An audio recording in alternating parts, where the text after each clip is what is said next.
Saudara diduga bergerak dalam jaringan internasional, polisi membongkar dan menangkap pelaku penjualan organ tubuh dengan modus pekerja migran ilegal. Dalam penggerbekan ini saudara yang dilakukan di Bekasi, Jawa Barat, polisi menyelamatkan beberapa orang yang diduga calon korban penjualan organ. Jurnalis Kompas TV Intan Azhar mengulasnya di Gelar Perkara. Kalau orangnya itu jarang sosialisasi sama tetangga, Mbak. Jadi di sini dia cuma ngumpul-ngumpul aja di sekitar teras gitu, ngobrol. Lalu sore ya malam gitu aja. Anak-anak usia berapa tuh Pak mereka? Masih anak-anak muda lah masih pokoknya masih bujangan sih kayaknya kelihatan. Mungkin tahu asal dari mana atau dari wilayah mereka tinggal mungkin? Kalau tinggalnya kurang begitu jelas, Mbak. Cuman dari luar kota kebanyakan.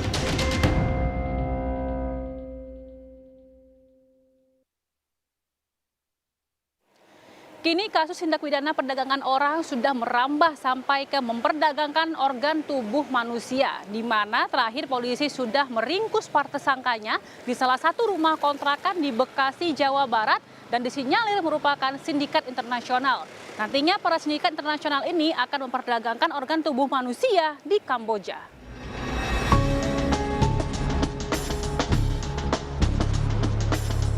Kepala Biro Penerangan Masyarakat Divisi Humas Polri, Brigjen Ahmad Ramadan membenarkan adanya jaringan internasional penjualan organ tubuh manusia di Kabupaten Bekasi, Jawa Barat. Pada pekan lalu, polisi menggerebek lokasi tempat penampungan korban sebelum dibawa ke Kamboja untuk diperjualbelikan organ tubuhnya. Polisi menemukan sejumlah orang yang diduga sebagai pelaku dan juga korban. Kini kasus tersebut tengah ditangani pihak kepolisian dan dilakukan penyelidikan lebih lanjut. Terkait dengan penanganan kasus penjualan organ tubuh jaringan internasional di Bekasi, ya, kami mendapatkan informasi, ya, sampai saat ini proses penanganan kasus dugaan penjualan organ tubuh jaringan internasional di Bekasi tersebut masih dalam penyelidikan penyidik Ditkrimum Polda Metro Jaya. Itu yang bisa kami sampaikan, masih dalam penyelidikan. Tentu masih ada yang harus ditangani, dikembangkan untuk belum bisa disampaikan. Artinya dalam rangka teknik, ya, merupakan bagian daripada penyelidikan daripada penyidik Polda Metro Jaya. Tim gelar perkara menyusuri secara langsung lokasi tempat kejadian perkara. Berada di sekitar perumahan elit di Bekasi, kami pun menemukan titik pengumpulan korban sebelum diberangkatkan ke Kamboja. Pasca penggerebekan oleh pihak kepolisian pada pekan lalu, kondisi rumah dalam keadaan tidak berpenghuni. Kami pun melihat kondisi luar rumah cukup berantakan. Kini tim gelar perkara sudah berada di lokasi, tepatnya di Villa Mutiara Gading, di mana sebelumnya para korban ini kemudian dikumpulkan terlebih dahulu di rumah ini, saudara, sebelum mereka akan dikirimkan oleh pelaku menuju ke Kamboja. Kalau kita lihat kondisi rumah pasca penggerebekan ini memang sudah dalam keadaan kosong, dan juga Anda bisa lihat di sini pagarnya juga sudah dalam keadaan yang dikunci seperti ini, dan juga kita bisa melihat secara langsung untuk kondisi dari rumahnya ini, untuk kondisi terasnya sendiri dalam kondisi yang cukup berantakan begitu ya. Kita bisa melihat ada beberapa perabotan yang kemudian berada di teras seperti piring, kemudian karpet, dan juga beberapa botol minuman lainnya seperti itu. Nah, kalau tadi kami juga sudah berbincang-bincang dengan masyarakat sekitar, kami juga mendapatkan informasi bahwasanya memang para masyarakat di sini tidak mengetahui ataupun tidak mencurigai gerak-gerik dari para pelaku ini, di mana memang para pelaku ini disinyalir merupakan ataupun tergabung dalam sindikat internasional penjualan organ tubuh manusia. Kalau tadi kami sempat berbincang dengan masyarakat sekitar, begitu adanya perubahan ataupun pergantian para para penghuni yang berada di lokasi ini beberapa pekan sekali begitu, dan juga masyarakat di sini mengetahui bahwasanya mereka berada di lokasi ini untuk kemudian dikirim ke Malaysia begitu untuk kemudian bekerja di proyek bangunan. Namun ternyata ketika sudah ditindaklanjuti oleh pihak kepolisian, nyatanya mereka merupakan sindikat oknum berkedok penjualan organ tubuh manusia secara internasional.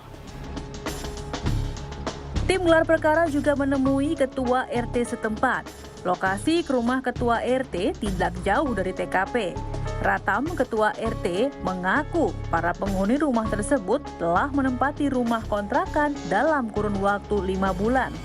Dirinya juga mengaku sebelum dilakukan penggerebekan, dirinya mendapatkan informasi dari pihak kepolisian bahwa salah satu warganya terlibat kejahatan. Namun dirinya tidak mengetahui secara khusus kejahatan yang dimaksud hingga akhirnya diketahui salah satu warganya merupakan sindikat internasional perdagangan organ tubuh manusia. Kemudian ketika mereka datang ke rumah tersebut, itu rumah kontrak atau kos atau gimana Pak? Kontrak. Kontrak. Yang melapor kepada Bapak pihak dari kontrakan atau mereka sendiri? Dari ini saya terima udah KTP udah di rumah. Ada berapa KTP? Saya terima ada 5 KTP misalnya. 5 KTP. Jenis kelaminnya? Laki-laki semua. Laki-laki semua. Oke, mereka sudah tinggal dalam waktu 4 sampai dengan 5 bulan begitu. Kurang lebihnya. Kalau untuk dari aktivitas yang Bapak ketahui, mereka mungkin apa gitu Pak aktivitasnya? Aktivitas dia itu saya nggak tahu. Taunya kita paling dia ngumpul di depan rumah itu aja. Kalau aktivitas luar nggak pernah tahu. Kerja mungkin atau di mana gitu kerjanya? Ya kerjanya infonya yang kemarin di Kalimalang, terus ada yang bilang info kerja di proyek gitu doang. Terus terkait dari hal ini, apakah ada seperti sebelum digerebek begitu ya? Apakah ada kayak informasi-informasi yang Bapak dapatkan terkait dari adanya penampungan korban migran misalnya di situ? Enggak, saya cuma dapat laporan ini aja pihak kepolisian bahwa ada orang yang dicurigain. Jadi saya telusuri itu namanya si A itu kan. Nah, begitu itu ternyata ada, baru saya lapor ke pihak berwajib. Oh, ada informasi. Informasi sebelumnya ada. Informasi tersebut datangnya berapa lama sebelum penggerebekan? 2 hari ke saya tuh, Sabtu ada informasi, terus saya telusuri Minggu ada si itu yang mau ditangkap tuh, baru malamnya penggerebekan. Tim gelar perkara juga berbincang secara langsung kepada tetangga yang berada di TKP. Pujiono, salah seorang tetangga, mengatakan para penghuni di rumah kontrakan tersebut jarang bersosialisasi dengan warga lainnya. Mayoritas dihuni oleh anak muda yang mengaku akan bekerja di salah satu proyek bangunan di Malaysia. Para penghuni rumah juga kerap berganti orang. Namun warga setempat tidak ada yang mencurigai gerak-gerik mereka, hingga akhirnya rumah kontrakan tersebut pun digerebek pihak kepolisian. Kalau orangnya itu jarang sosialisasi sama tetangga, Mbak. Jadi di sini dia cuma ngumpul-ngumpul aja di sekitar teras gitu, ngobrol. Baru sore sama malam gitu-gitu aja. Anak-anak usia berapa tuh Pak mereka? Masih anak-anak muda lah masih. Ya masih kayaknya masih bujangan sih kayaknya kelihatannya Mas. Mungkin tahu asalnya dari mana atau dari wilayah mereka tinggal mungkin? Kalau tinggalnya kurang begitu jelas Mbak, cuman dari luar kota kebanyakan sih Mbak. Dari mana itu kalau Bapak tahu ya sebagai tetangga Pak? Mana ya kemarin tuh saya lupa ya, mungkin daerah-daerah Jawa Barat. Mana itu kemarin? Oke. Udah berapa lama Pak mereka tinggal di lokasi ini Pak? Udah beberapa bulan sih, iya. Terus orangnya juga gonta-ganti gitu, jadinya kita nggak begitu mengenal banget gitu, karena sering gonta-ganti orang. Oh, gitu. sering gonta-ganti orang? Iya, jadi Pak ini gonta-gantinya? ya udah beberapa kali lah gitu, yang satu berangkat, yang lain datang gitu-gitu. Itu kira-kira per minggunya ada seperti itu atau? Nggak mesti sih, nggak mesti. Cuman yang saya lihat wajahnya itu ganti-ganti orang gitu. Oh, oke. Nah, iya. kalau sebagai tetangga gitu ya Pak, ya Iya. tahunya mereka ini aktivitasnya sebagai apa Pak? Taunya di sini warga sini taunya sih mau kerja ke Malaysia gitu. Ke bidang bangunan kayaknya katanya itu. Kebangunan di Malaysia? Di Malaysia, iya. Kayak kerja di bangunan katanya itu. Di proyek lah kayaknya. Oh gitu. Ada ditanyakan mungkin kapan mereka bekerjanya, Ya tinggal kan nunggu panggilan gitu katanya. Iya, nunggu panggilan. Ya, iya. Kemudian sebelum kejadian tersebut, Pak, apakah Bapak ada melihat kejanggalan-kejanggalan aktivitas dari mereka mungkin? Nggak ada. Bahkan tetangga kita tuh nggak ada yang curiga sama sekali. Nggak ada. Berarti artinya mereka beraktivitas seperti layaknya biasa? Iya, kayak orang kontrak-kontrak pada umumnya lah gitu. Karena di depan gini kan ada kontrakan, di sampingnya ada kontrakan juga.